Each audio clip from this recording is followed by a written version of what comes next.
తెలంగాణ రాష్ట్ర అవతరణ వేడుకలకు ధూమ్ ధామ్ గా ఏర్పాట్లు చేస్తోంది కాంగ్రెస్ సర్కార్. హైదరాబాద్ నగరం అంతా శోభాయమానంగా మారిపోయింది. గల్లీ నుండి పరేడ్ గ్రౌండ్, ట్యాంక్ బండ్ వరకు విద్యుత్ వెలుగులు జిగేల్మంటున్నాయి. తెలంగాణ రాష్ట్రం ఏర్పడి 10 ఏళ్లవుతున్న సందర్భంగా కాంగ్రెస్ ప్రభుత్వం ఘనంగా ఏర్పాట్లను చేస్తోంది. తొలిసారి కాంగ్రెస్ సర్కార్ హయాంలో నిర్వహిస్తున్న ఈ సెలబ్రేషన్స్ కు ఎక్కడా కాంప్రమైజ్ కాకుండా అరేంజ్మెంట్లు చేస్తున్నారు. భాగ్యనగరాన్ని శోభాయమానం వాతావరణాన్ని తలపించేలా రంగురంగుల విద్యుత్ దీపాలతో అలంకరించారు. రాష్ట్ర అవతరణ దశాబ్ది ఉత్సవాల్లో భాగంగా గల్లీల నుంచి పెరేడ్ గ్రౌండ్, ట్యాంక్ బండ్ దాకా ఈ వెలుగు జిలుగులే కనిపిస్తున్నాయి. విద్యుత్ వెలుగుల్లో తెలంగాణ అమరవీరుల స్మారకం వెలిగిపోతోంది. సెక్రటేరియట్, బీఆర్కే భవనాలు విద్యుత్ కాంతులతో దగదగలాడుతున్నాయి. ఆ ప్రాంతమంతా విద్యుత్ వెలుగుల్లో జిగేలుమంటోంది.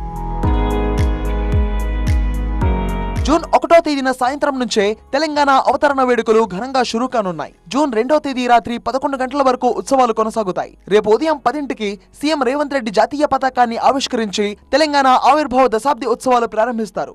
ఐవీఎఫ్ ఒక అధునాతన సంతానోత్పత్తి చికిత్స. అనేక దంపతులకు తల్లిదండ్రులు కావాలనే వారి కలను నెరవేర్చుకోవడానికి సహాయపడుతుంది. ఈ రోజే ఓఎస్ఎస్ ఫర్టిలిటీని సందర్శించండి. 2వ తేదీన సాయంత్రం 7 గంటలకు ట్యాంక్ బండ్ పై వెలుగులు విరజిమ్మేలా క్రాకర్స్ ను కాల్చుతారు. ఆ తర్వాత కళారూపాల కార్నివాల్ నిర్వహిస్తారు. లేజర్ షోతో పాటు 5,000 మంది ట్రైనీ పోలీసులు బ్యాండ్ ప్రదర్శనతో ఆకట్టుకోబోతున్నారు. తెలంగాణ ఆవిర్భావ దశాబ్ది ఉత్సవాలకు అతిరథ మహారథులను ఆహ్వానించింది కాంగ్రెస్ ప్రభుత్వం.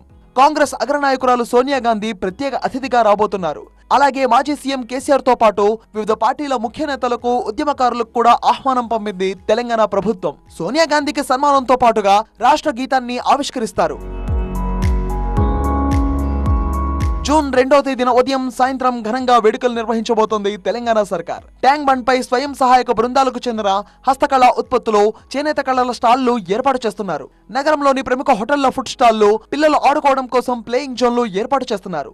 సభా ప్రాంగణంలో ప్రత్యేక మెడికల్ క్యాంపులు, మొబైల్ టాయిలెట్లను కూడా సిద్ధం చేస్తున్నారు అధికారులు.